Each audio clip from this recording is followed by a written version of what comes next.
Students of CBSE board class 10 class 12 बच्चों compartment exam में अब बहुत कम दिन बचा हुआ है, that is 17th of July. तो जैसा कि जानते हैं आप सब 1,25,705 कैंडिडेट्स थे जो इस कैटेगरी में थे।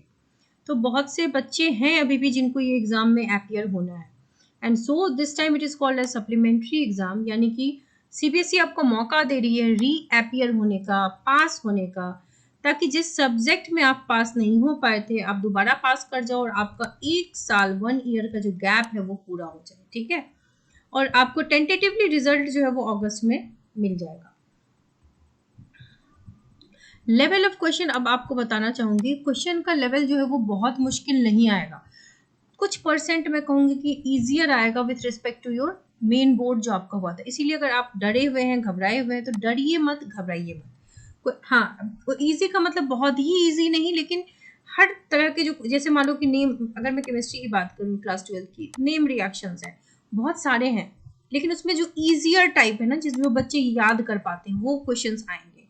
अगर फिजिकल केमिस्ट्री में बात करूँ तो जो डायरेक्ट क्वेश्चंस होते हैं ना, जैसे डायरेक्ट डेफिनेशंस, हेनरीज लॉ क्या है, रॉल्ड्स लॉ क्या है, इस तरह के क्वेश्चन जो स्ट्रेट हैं, जो बच्चे, ज्यादातर बच्चे याद करते हैं। कुछ क्वेश्चन होते हैं जो घुमा के होते हैं, तो घुमाए हुए क्वेश्चन थोड़े से आपको कम मिलेंगे यहाँ पर। You will be getting options, जैसे होता है ना क्वेश्चन नंबर 1 ए और बी और सी, इस टाइप से। तो आइदर यू नो दिस और यू नो दिस और यू नो दिस, इस टाइप के ऑप्शंस अगर आपको अवेलेबल होते हैं तो आपके पास चांसेस बढ़ जाते हैं अच्छे स्कोर को करने के। ठीक है, इसके अलावा मैं आपको बताना चाहूंगी कि पढ़ाई आप अच्छे से, अभी भी जो दिन बचे हुए हैं उसमें अगर आपने एनसीईआरटी रिवाइज कर पढ़ लिया है तो अच्छे से रिवाइज कर लो। अगर आपने सैम्पल पेपर्स भी कर लिए हैं बढ़िया, पीवाईक्यूज कर लिए, वेरी गुड। कॉन्फिडेंस हमेशा अप रखो, अब नए टॉपिक्स को बिल्कुल मत पढ़ो, अब टाइम हमारे पास नहीं है। जो भी पढ़ा है उसको कीप देम रिवाइजिंग, उसको रिवाइज करते रहो। ठीक है, इसके अलावा आप अब क्या कर सकते हो, सिर्फ और सिर्फ क्वेश्चंस पढ़ो, सिर्फ और सिर्फ क्वेश्चंस पढ़ने के हमें पीवाईक्यूज पढ़ो, सैम्पल पेपर पढ़ो, जितने दिन बचे हैं लर्न देम, जैसे जैसे आप पढ़ते जा रहे हो ना याद करते जाओ उनको। ठीक है, और जो भी दिन बचे इतने दिन में भी अगर आप 5 साल 6 साल के पीवाईक्यूज याद कर जाओगे, और इस बार जो बोर्ड हुआ था उसके जो तीनों ही सेट हैं एबीसी, उन तीनों के ही क्वेश्चंस आप अच्छे से याद कर लो।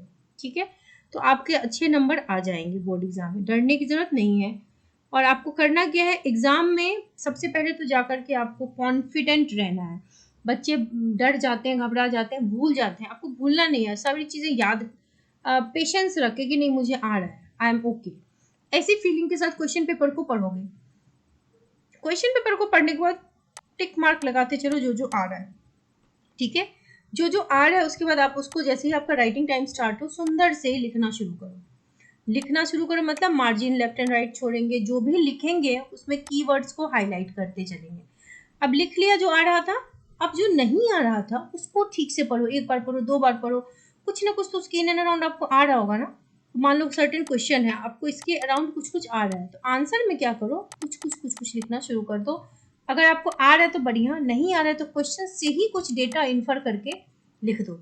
तो सीबीएसई क्या करती है ना, आपको अटेम्प्ट के नंबर देती है, तो आपको अटेम्प्ट लेने के नंबर मिलेंगे, स्टेप मार्किंग भी होती है, और मॉडरेशन पॉलिसी भी। अगर मान लो आपका क्वेश्चन पेपर ही टफ आ गया, 3 में से 1 सेट डिफिकल्ट आ गया, 2 इजी आ गए, तो ये होगा कि एवरेज आउट करके सबको अच्छे नंबर मिल जाते हैं। तो ये सारी पॉलिसीज हैं, बट द थिंग इज कि आपको कुछ ना कुछ पेपर में लिखना है। अगर आप 10th के बच्चे हो तो जैसा मैंने आपको पहले भी बताया, थ्योरी प्लस प्रैक्टिकल मिला के आपको 33 लाना है। अब प्रैक्टिकल के नंबर आपको पता है, थ्योरी में आप 13 लाते हो, 13 to 15 तो आप पास हो जाओगे, क्योंकि प्रैक्टिकल में हर बच्चा 18 से 20 तो लाया ही होगा। 12th के बच्चों के लिए है कि थ्योरी और प्रैक्टिकल में अलग से पास होना है। थ्योरी भी इनकी 2 होती है, 70 की होती है या 80 की होती है। 80 वाले में आपको 26 लेके आना है और 70 में 23 लेके आना है। ठीक है, तो अगर मान लो आप 20-21 का भी 23 वाले में 20 नंबर का लिख देते हो, तो अटेम्प्ट लेकर के टीचर आपको 23 तो दे ही देगा। और 26 वाले में अगर आपने 22-23 नंबर का लिख दिया, तो टीचर आपको अटेम्प्ट स्टेप मार्किंग देते देते आपको पास जरूर कर देगा। आपके एग्जामिनेशन कंट्रोलर का भी यही कहना था कि बच्चों को अच्छे तरीके से पास करने की कोशिश की जाएगी, तो आपको डरने की जरूरत नहीं है। Have faith in yourself, and जो भी टाइम है उसको यूटिलाइज कीजिए। क्लास 12 केमिस्ट्री की अगर बात करें बच्चों, तो 30 इंपॉर्टेंट क्वेश्चंस की जो सीरीज है वो मैंने बना दी है। आप जो लिंक है इन सीरीज की प्लेलिस्ट की, वो आपको डिस्क्रिप्शन बॉक्स में मिल जाएगी, तो उसको देख लीजिए और सारे चैप्टर्स को रिवाइज कर लीजिए। Wish you all the best.